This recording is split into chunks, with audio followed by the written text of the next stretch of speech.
Hi, this video is going to be the second part about integer exponents. The first part we made a table to, well, it was just for me to demonstrate why the rules are what the rules are.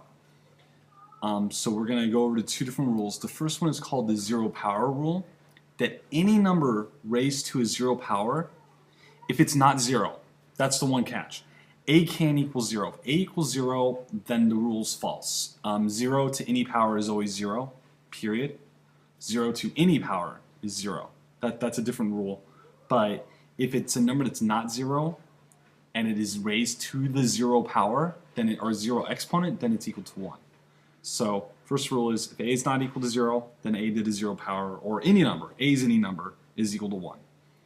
So here we go. We're just going to do a couple examples real quick. Example number 1. This is for this one I've got 8 to the 0 power. Well, that equals 1. That's it. That's all you got to do. Negative 4 to the 0 power. It's a negative. Is negative 4 not equal to 0? Yeah. Well, then it equals 1.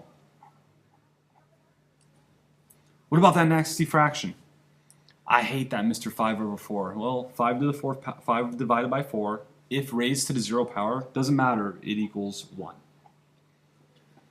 End of discussion. What if it's some crazy long decimal? Then it equals 1. And I already wrote down example, that's it. And then on letter E, if you have a variable raised to the 0 power, guess what? It's equal to 1 also. There's no other way about it. Any value or variable or anything, so long as it's not 0, equals 1 when raised to the power of 0. Or the exponent is 0. That's it. That's all there is to it. That's the 0 rule. That's how you use it. So that's the first rule. We just did example number 1. Pretty quick, right? Like it's one of those things where you just gotta use the rule and try it out for yourself, and hopefully you'll get it. You'll get it on your own. Also, the second rule, and this is for negative exponents. I actually gave two versions of it because it's a matter of style. I personally am more the type that I would use the second way. However, the first way has a lot of benefits also, and you're going to see that in the example 2, part C. You're going to see that in a minute, why it's a little more useful. Well, if you have 3 to the negative 4 power, I'm going to use the first rule. I'm going to use it the first way. This is really 1/3. I take the reciprocal of 3 is 1/3, and then I put a 4 right here. Well, that is equal to 1/3 times 1/3 times 1/3 times 1/3. Hey, we turned it into something we know how to do. That's the whole point of the negative exponent rule. It's to take something new that looks really terrifying and turn it into something we know how to do. We were doing this in class. We were doing this before chapter 4. We were doing this in chapter 3 for a little bit. So no problem. 1 times 1 times 1 times 1 is 1. 3 times 3 is 9. So then we got 2 9s, right? And 9 times 9 is 81. So that is equal to 1 over 81. Done. 4 to the negative 3 power. Let's think about how we would use this using the second part of the rule.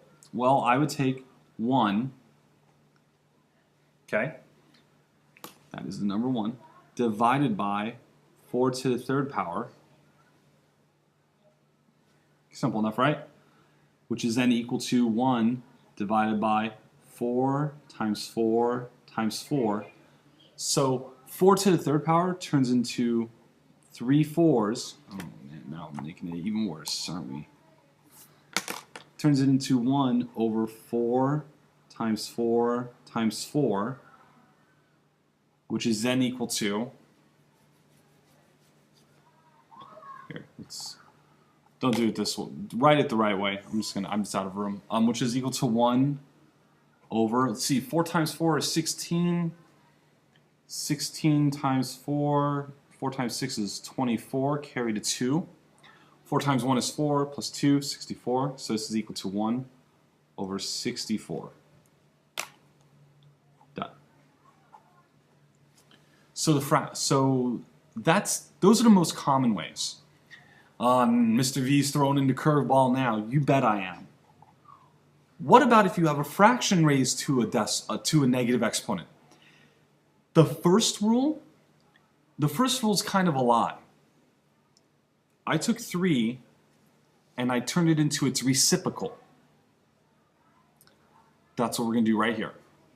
I'm going to take this and I'm going to flip it to be 5 over 3 raised to the second power. So all I've done was I took the reciprocal of the inside and now the exponent's positive. Done. Now this is equal to 5/3 times 5/3.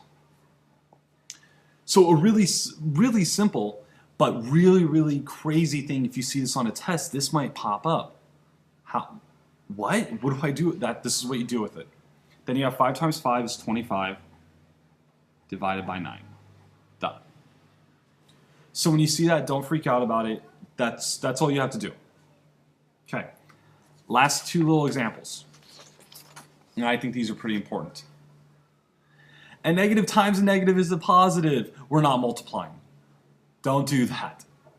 The negative 2 is a base. Negative 3 is the exponent.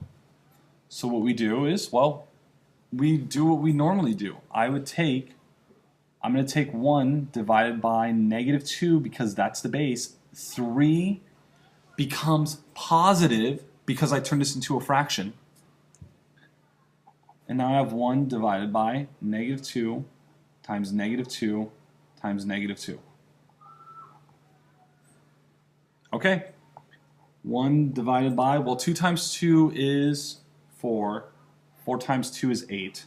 A negative times a negative is a positive, but the third negative makes this all negative. So in short, I would actually finally write this as negative 1 over 8. The negative being in front is how I would finally write it. And that's it. Yes, there are 2 negatives. Yes, there are. However, it's still going to be negative. The negatives don't just cancel. They actually have nothing to do with each other whatsoever. So don't fall for that. It is not positive. What if there are no parentheses? Oh man, what a nightmare, right? Like, we got parentheses to worry about, and now we got exponents, and now we got negatives. Good times. Chaos. Here's what I would do. This is just negative 1 times 7 to the negative 2 power. There are no parentheses. Ignore who cares about the exponent? Don't worry about the negative exponent. There's a negative in front. Your whole fraction, or whatever you get, is going to be negative at the very end. That's why I did this. 7 to the negative 2, that doesn't mean it's negative. That means it's just a fraction that's going to be negative because of the negative 1. That's it. So we have negative 1 times 1 over 7 squared, okay, which is equal to negative 1 times 1 over 49. And yeah, I'm going to get to the point where I'm okay if you're going, well, 7 squared is 49. Yeah, that's fine. You don't need to change it to 7 times 7. In fact, you really need to have your squares memorized all the way up to 15. That's not a joke. That's serious. And then the negative just makes this all negative. This is negative 1 over 49. That's the answer. So when you see 2 negatives, don't go negative crazy, canceling them out. That's part 2 of the integer exponents. Make sure you go back and watch part 1 because you are going to do a worksheet and you're going to fill in your own table tomorrow. So, see you next time.